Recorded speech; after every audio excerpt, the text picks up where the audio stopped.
మీరు అది ఒక మంత్రంగా చదువుకోండి. చదవండి, తీయండి, మీరే చెప్తారు కానీ.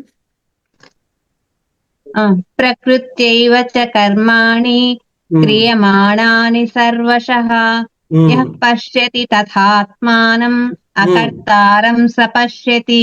ఇప్పుడు దాని తాత్పర్యం ఏంటంటే తెలుసున్న చూడండి. ప్రకృతి అయివచ కర్మాణి క్రియమాణాని సర్వసహ. అంటే క్రియలు అంటే పనులు. సర్వ పనులునిక ఇది అదని కాదు, మొత్తం ఏ టు జెడ్ ఏ అయితే క్రియలు అయితే ఉన్నాయో ఆ క్రియలన్నీ, ఆ పనులన్నీ ఎవరు చేస్తున్నారట? ప్రకృతి అయివచ కర్మాణి క్రియమాణాని సర్వసహ. సమస్త పనులు నెరవేర్చేది ఎవరు? ప్రకృతి. ఆత్మ ఏం చేయట్లేదు, ఆత్మ సాక్షిగా ఆధారంగా ఉన్నది. దాని అర్థం వింటున్నారా పరిమళ గారు? ప్రకృత్యైవచ కర్మాణి క్రియమాణాని సర్వసః. సమస్త కర్మను ప్రకృతి చేస్తున్నది. అనుకుని యప్పశ్యతి తదాత్మానం. అలాగే యప్పశ్యతి తదాత్మానం, ఎలాగైతే ప్రకృతి సర్వకర్మలు సర్వక్రియలు చేస్తున్నదో అటులనే పశ్యతి తదాత్మానం అకర్తారం స పశ్యతి. ఈ ఆత్మను కర్త కాని వానిగా చూడవలను. పశ్యతి అంటే చూడడము, అంటే తెలుసుకోవడము. అలాగా కర్త కాని వానిగా తెలుసుకోవాలి, కర్తగా తెలుసుకోకూడదు. ఆత్మ కర్త కాదు. ఇదే వేదాంత నిశ్చయం. అప్పుడు మనం ఏం చేస్తున్నామంటే కర్త కానివంటి వాడికి కర్త అనేది ఆపాదిస్తున్నాం. కర్త అని వాడు ఇప్పుడు ఇప్పుడు దొంగోడు పని చేసినోడు ఒకడు, ఒకడు చేస్తుంటే శిక్ష అనుభవించేవాడు ఒకడు. అది ఎలా కుదురుతుంది? న్యాయం అది? అమ్మా, తప్పు ఒకడు చేశాడు, శిక్ష ఇంకొకడు అనుభవిస్తున్నాడు. ఏంటమ్మా మీకు అర్థమైంది? తప్పు ఒకడు చేస్తున్నాడు, నేరం ఒకడు చేస్తున్నాడు, శిక్ష ఒకడికి విధించారు. ఇక్కడ శాస్త్రం ఏం చెప్తుంది మనకి? ఆ అనుభవం వస్తుందా మనకి?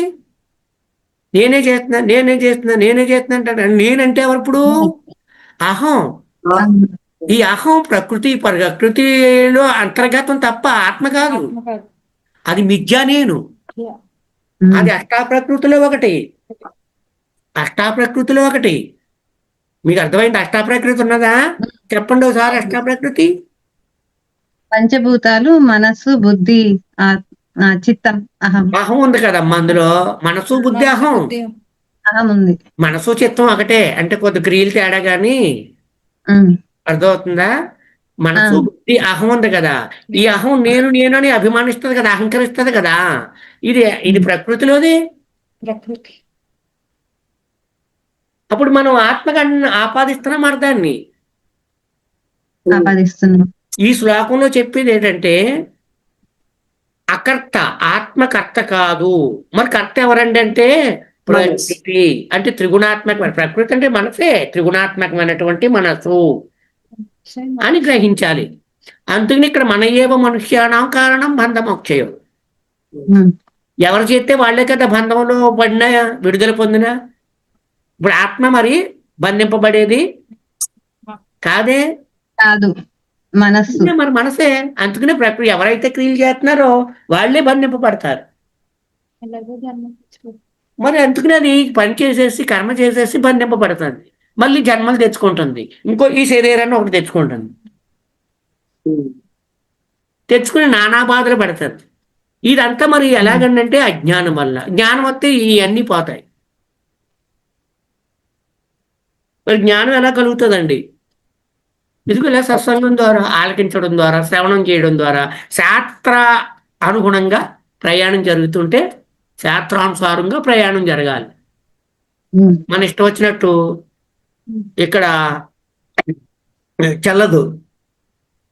అందుకనే తస్మా శాస్త్రం ప్రమాణం. మనకు ప్రమాణం శాస్త్రం. మళ్ళీ తస్మా శాస్త్రం ప్రమాణం మనకు తెలుస్తుంది కదంటే మన అనుభవాలు ఇక్కడ చెల్లవు. నేను చెప్పాను అదే, ఎండమావుల్లో నీరు కనబడుద్ది. మనకు ప్రమాణం అంటే అది కనబడుతుందని వెళ్ళిపోతే దాహం తీరుతుందా? అదే వాస్తవమా?